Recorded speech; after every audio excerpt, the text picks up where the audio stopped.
but a lot of fun. That's right. Whether you're starting out or you're already on your way to fluency, we've got you covered with tips, tricks, and engaging conversations that will take your English to the next level.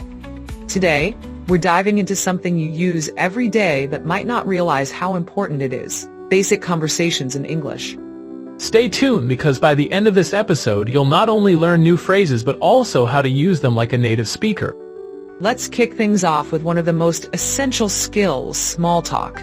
Jake, how do you usually start a conversation with someone new? Good question. I usually start with a simple greeting and then ask something casual, like how's your day going? Or what do you do for work? It's a great way to break the ice. Exactly. And for our listeners, here's a quick tip.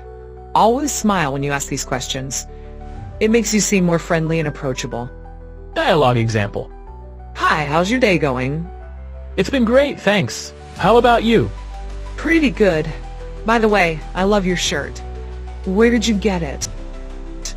See how easy that was? A simple compliment can keep the conversation flowing. Now let's move on to something a bit more formal. Conversations at work. Jake, what's a common situation where you need to be careful with your English?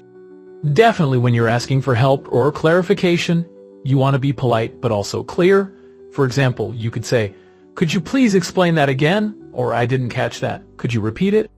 And don't forget to thank them. Gratitude goes a long way in professional settings. Dialogue example.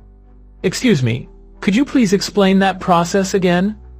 I want to make sure I understand it correctly."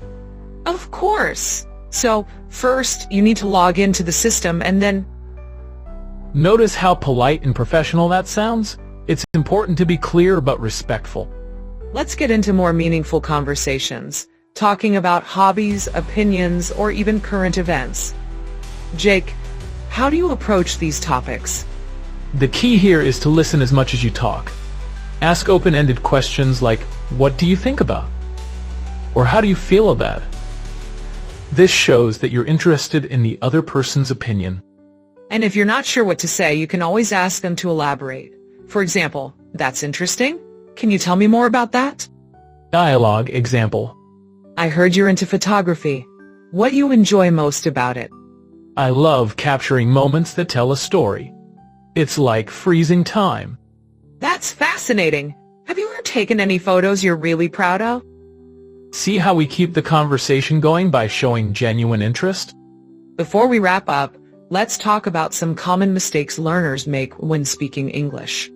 A big one is translating directly from your native language. This can lead to awkward sentences. Instead, try to think in English. For example, instead of saying, "I have 30 years, say, "I am 30 years old." Another mistake is overusing filler words like or like. While it's natural, try to limit them to sound more confident. Dialogue example. "I have 30 years. I'm 30 years old." Perfect. It's all about practicing and getting used to thinking in English. That's all we have for today. Remember, practice makes perfect, so don't be afraid to use these phrases in your daily life. And if you found this episode helpful, be sure to hit that like button, subscribe, and share it with your friends.